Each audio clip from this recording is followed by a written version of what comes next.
The next we have the Celtics Heat. The Heat again have snuck in on the last play-in game of the season. They did it against the Bulls last year. They did the same thing against the Bulls this year. Last year they lost Tyler Hero. This year they have lost Jimmy Butler. Tyler Hero is not Jimmy Butler. The Heat have if they win, it'll be the biggest upset maybe since the Nuggets beat the Sonics in 94 or 93. I can't remember. So they are gigantic underdogs. The Celtics were unreal. Their net rating, the 3-point attempts, the 3-point makes broke every record you can think of. They have built this team to shoot threes. They have built this team to decimate your confidence, to absolutely destroy you. And they also have post options. They can go to the post with Tatum. They can go to the post with KP.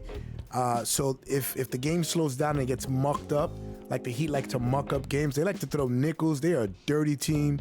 They will do wide screens. They will undercut you. There's a mixtape of them injuring players. Like the Heat are just disgusting. They just play terrible. I don't know how anybody would shake their hands after a game. They are just I don't know, like Eddie Guerrero. Like they're cheaters, absolute cheaters. So if anybody can win this, the Heat will. The Heat do not like to lose games. By any means necessary is their motto. Pat the Rat is leading the way with Eric Spoelstra calling the shots at the end. It is going to be a tough series for the Celtics. This is a terrible draw for them. I'm sure they would rather deal with the hobbled Sixers. Even without Jimmy Butler, there's depth there. Now, the bigger thing is, if they don't have Jimmy Butler, is Terry Rozier healthy? He's had neck issues. Can he play? He was their second best. He was hot. We played against, the Knicks played against the Heat, and he hit like 7-8 threes. He was getting into rhythm. So if they have Terry Rozier, that's going to change my outlook. I don't know what the situation with Rozier is. I don't even know if he's playing, to be honest with you. Let's take a look at the season series. Let's take a look, at the stats for the Celtics. Celtics are led by Tatum. He is going to be first team All-NBA more than likely.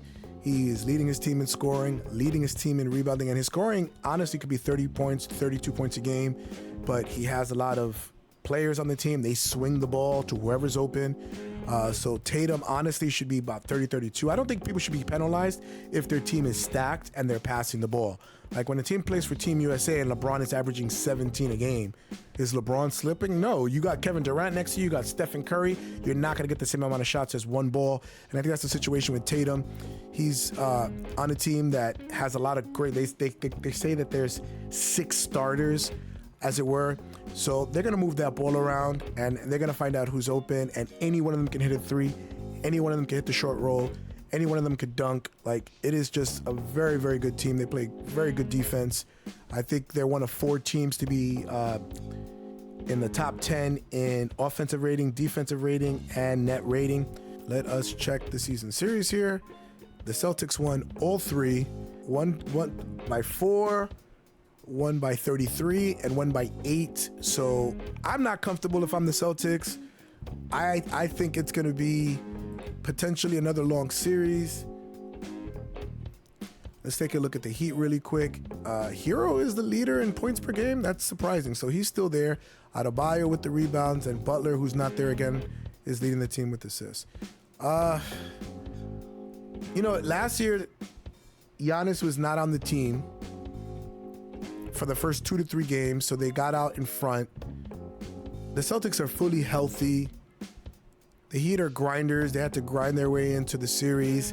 The Celtics are just a juggernaut. It's not the same, and not without Jimmy Butler. I got the Celtics winning this I think it's going to be a sweep, to be honest with you. I just think the Celtics are locked and loaded. I think that they are ready this time. And the Heat make championship runs like every other year. So I feel like I've been noticing that. So they made their run last year. This year, I think that it's going to be a flame out. I got the Celtics all the way, 4-0. The Celtics are ready. They want to embarrass teams. They don't want to leave any doubt. Now, if this series went to 7 and the Heat took out Jason Tatum's knee in game 1, I am not responsible for this prediction. Again, the Heat will muck it up. They will tackle a girlfriend of an NBA player. Who the hell knows? This team is dirty. But let's stick with the Celtics. If all else fails and everybody stays healthy, Celtics in 4. The next series we have here. Oh, let's kind of scroll down here. It's kind of. Oh, there you go. There you go. There we are. Next series we have is the Cavaliers and the Magic. The Cavaliers, if they're saying teams are the key phrase this year is we're not ducking any smoke. Knicks said it. Lakers said it. In other words, we're not trying to lose on purpose to get a matchup that we want. The Cavaliers are the obvious opposite of that. They pulled their starters on the last game of the season in the fourth quarter because they wanted the Magic. And if I'm the Magic, I'm offended here, or the Pacers or whoever. They did not want to face the Sixers. Now, in doing so, they have put themselves in this 4-5 bracket, and they're going to go against the juggernaut that is the Celtics or the Heat, who made a finals run last year, and they're going to lose in the second round. Whoever wins out of the Celtics Heat series is going on to the Eastern Conference Finals. The Cavaliers are ducking all the smoke. They're absolutely cowards, chicken shit. You call them what they want. Whoever made that decision, the basketball gods will come after you. You don't do that. You don't drop. That's why I respected the Knicks. They had every right to lose that last game against the Bulls in overtime and quit, but they didn't. They're all about winning, and they'll face whoever it is, and they're on the other side of the bracket, so they don't have to deal with the Celtics or the Heat until the Eastern Conference Finals.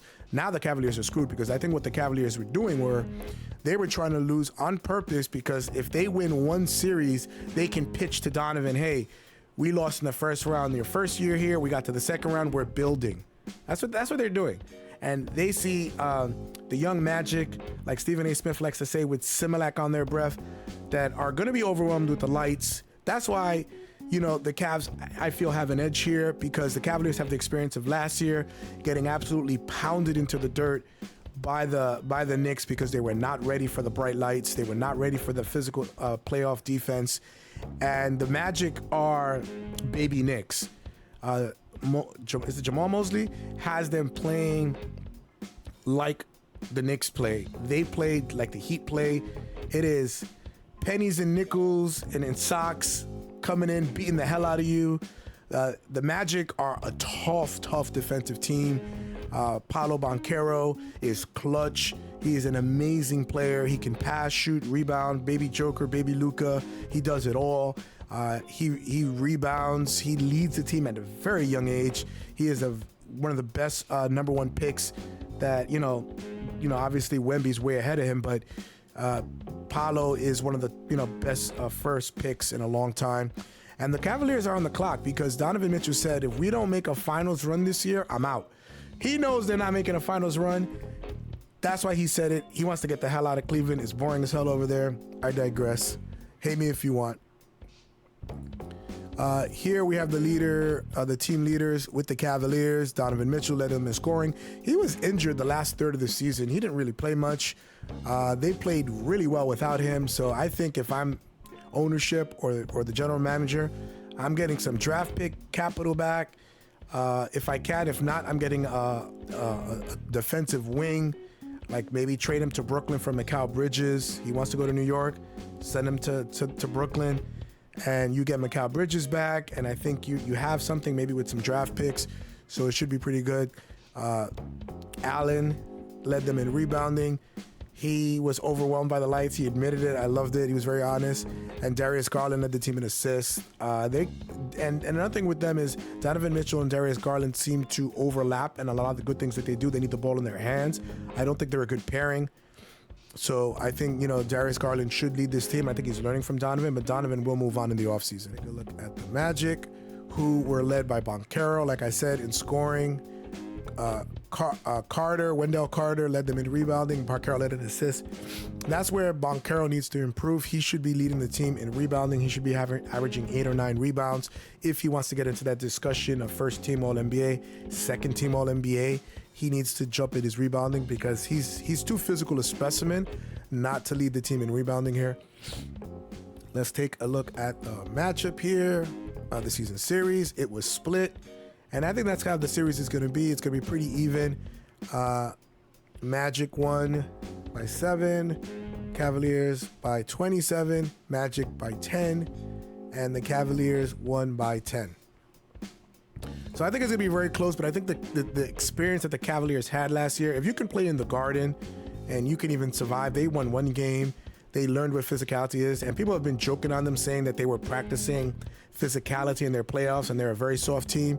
I'm very convinced this is going to go 7 games. I think it's going to be a very close series. I do think because the Cavaliers have home court advantage and that experience from last year, I will give them the nod. I will give them the nod in 7 games. I think it's just their year to move on. They'll move on one series, and they're going to get swept by whoever wins Celtics Heat because, again, they're a clown show. So we shall see. The next series we have is the Bucks and the Pacers. Listen, I probably don't even have to show it, but we all know that the Pacers absolutely dominated the Bucks. They beat them in the in-season tournament. They beat them in the regular season. The Pacers just have the Bucks number. And, you know, to be fair, the Bucks fired Adrian Griffin. He shouldn't have been fired. I think Giannis Antetokounmpo is having buyer's remorse because they've either leveled out with what Doc Rivers have done or they've gotten a touch better defensively, and that's it. Doc Rivers has won 1 championship in 2008. We are in 2024. Why he continues to get jobs is beyond me. He just communicates well with the media, and people see that and they want to hire him. I just don't understand why he got another chance. He's blown more 3-1 leads than any coach in NBA history. He is not the dude. He doesn't have Tom Thibodeau with him calling defensive plays in Boston. But whatever. The Bucks did it. Don't listen to your star player. Giannis seems to whine a lot. They wanted to capitulate. Now they're paying for 3 coaches in 1 year. There's a lot of turmoil. They brought in Lillard. They lost their best defensive player in Drew Holiday to a rival. It was just terrible decision making. Sometimes you have to just tell your star players, no, that's not going to happen. No. The Pacers are a young upstart team. They, for a long time, had the best offense in the NBA. I think they've dropped a little bit because Halliburton had a little bit of a slump. It should be very interesting, a series. Giannis is out, I think, for 1 to 3 games. So I don't see how the Bucks win this. The only thing I can think of is Damian Lillard. You know, he's talked extensively about his family issues, and they have even correlated when his family is visiting and watching the games, he plays way better. So it's the playoffs. I think his family is going to be there. So I think we're going to see prime time Lillard. We're going to see Dame time. We're going to see Portland Dame. He has struggled a bit. I think he's going to be very dominant. And the Pacers have Siakam, who's won a championship. He was right there with Kawhi Leonard in Toronto when they won that championship. Rick Carlisle has won a championship with the Mavericks. I just like the Pacers all around. I just think that everything's in their favor. But I think it's going to be a close series. I'm going to say Pacers in 6 games. It's just that simple. We'll go over the stats real quick. I know I did it, the way I'm not supposed to, but I don't care. Antetokounmpo led the league in scoring, or led his team in scoring and in rebounding, and Lillard led the team in assists. Here on the Pacers, we see Siakam led them in scoring, Siakam led them in rebounding, and Halliburton led them in assists, and obviously is their best 3-point shooter. And here, like the obvious, I already stated it, the Pacers absolutely dominated them, like smoked them, gave up the most points, and the Bucks defense has been trash. So yeah, I'm going to stick with my choice. I think the Pacers win at home in 6 games. And, that's where we're going to go. And our final series that we're going to look at, we're only doing the first round. We'll do the second round once the second round has actually been determined. We'll do the same thing. This is the last. I'm actually glad this is the last one that we're picking. This is going to be a dogfight. I'm obviously a homer. I'm a Knicks fan, big Knicks fan, obviously, as you know if you're watching the channel. Knicks played really well down the stretch. They've earned that second seed through blood, sweat, and tears. It was a very hard-fought end of the regular season. The Sixers were hobbled. They were on fire. They were like the top 3 teams. They were behind the Bucks and the Celtics all year. And Embiid had that knee issue, and he was out. And they were a lottery team without him. How many games can Embiid play? Like, there was already reports. They might have been doing a smoke screen. I think it was a smoke screen saying Embiid may not play game 1 due to injury maintenance. And I know that they were doing that to play mental games. You're not getting it. Tibbs is preparing as if Embiid is there. He's beyond prepared. So that was stupid if that's the case. I do think that they have a very good chance at losing game one. If I'm them, if I'm seriously considering it, I would rest him game one. Usually the road team wins game two anyway, but we'll see. The Knicks played very, very well against the Sixers. They beat the bricks off of them in Philly with Embiid fully healthy when we had OG Anunoby. We also, I think, had Julius Randle that game, but I think he was like 1 for 11. He was a non-factor in that game, but we beat them by like 30. Knicks are not afraid of the Sixers. They played to win that last game against Chicago, like I stated before, so they were not worried about it. Oh, I honestly, I don't see what the big fuss is. I see why people are picking the Sixers. I just don't think Embiid is healthy. He doesn't have any lift. He cannot dunk. He's going to get swarmed. Kelly Oubre and Tobias Harris, if they have good series, like if they're hitting their shots, the Sixers will win. Embiid is not the canary in the coal mine. Neither is Tyrese Maxey. OG Anunoby will go on whoever's hot, or they'll double. They'll figure out some different way. It's Kelly Oubre and Tobias Harris. This is what the so-called experts don't look at. It's never the main guys that need it at that point. It's can the others hit their shots? Can Robert Horry, Rick Fox, Danny Ainge, Steve Kerr, John Paxson, can others hit their shots? Because the main guys are going to draw a lot of coverage, and they're going to be a lot of schemes for them that they've never seen. So can the others hit their shots? So let's actually take a look at the season stats from the Knicks. Brunson, as everybody's been saying, is the head of the snake. Randle is not there. That's another thing. That's another consideration, that the Knicks do not have Julius Randle. But he's never been a good playoff performer anyway. He's struggled mightily in the playoffs. He's had a few decent games, maybe like 2 to 3 in the last 2 to 3 years, 2 to 4 years since he's been there. So I don't understand that nonsense. And this is why when Kendrick Perkins called out Charles Barkley and Shaq saying that they don't watch games, they don't. They get notes and they just regurgitate what they see. Like, are they actually sitting there watching the games? Maybe a little bit. Kenny Smith, who I think actually watches games, correctly predicted that the Knicks are going to win. Brunson also led the team in assists. And the Knicks are a deep team. They're a deep team. They traded for Alec Burks. He is not playing. Tibbs is going to have an 8-man rotation. I think it's going to be Deuce McBride, Bogdanovich, or Chua, depending on the matchup, and Mitchell Robinson off the bench. And then your normal 5 starters are going to play 40-plus minutes. So good luck, Philadelphia. And here are the stat leaders for Philadelphia. Maxey was actually the team leader in scoring because Embiid, I don't think, qualified because of his games.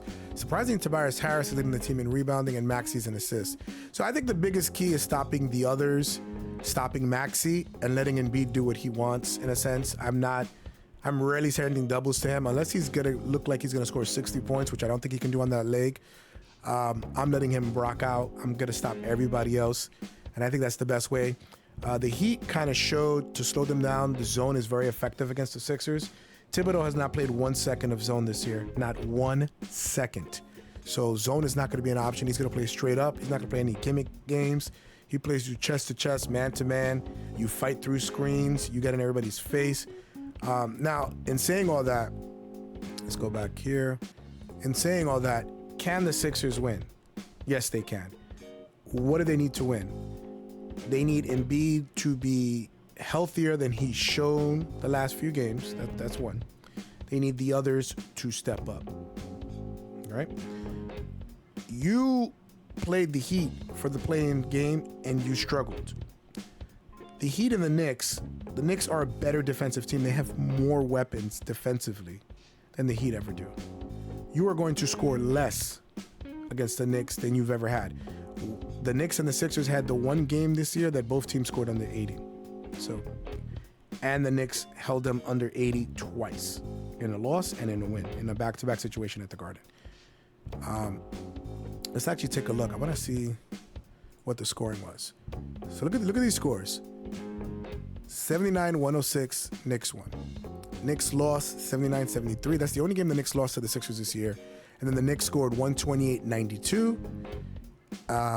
And that was, I think, one of the first games with OG, and then 110-96. So the Knicks have beaten the bricks off of this team. So why anybody thinks that the Knicks are afraid of them or the Knicks have an issue, Sixers are talking crap saying that they're going to win this series, that it's an easier series. I don't know why that was considered crap talking, because if I'm a person, I would rather face the Knicks than the Celtics. The Celtics had a better record, better net rating, better offensive rating, whatever. So you wanted the Knicks, you got them. I got the Knicks winning this series. The Knicks never make anything easy. Everything is always heart-inducing. I want to say 5 games, though. I really feel like last year, they really went after the Cavs. They really shut down any hope of them winning. I'm going to say the Knicks in 5 games. Now, I may be crazy. I don't think it's going to 6. I don't think it's going to 7. I think they're going to stifle them, beat them up, wear down Embiid, and I think the Sixers are going to win 1 game. We'll see.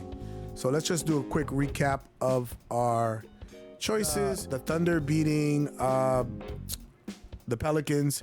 We have the Mavericks beating the Clippers. We have the Suns beating the Wolves. We have the Nuggets beating the Lakers. We have the Celtics beating the Heat. The Cavaliers beating the Magic. We have the Pacers beating the Bucks. And we have the Knicks beating the Pacers. We'll pick our next series games in the next round. But anyway, thank you for watching. It was a lot of fun. The Cavs and the Magic are going to start in 7 minutes. So I timed this perfectly. I also got to do some laundry, get ready for the next game tonight that I will be attending. Look out for me in the crowd. Say hi if you recognize me. I will sign autographs at gate 204. Anywho, I will see you guys on the next one. Go Knicks.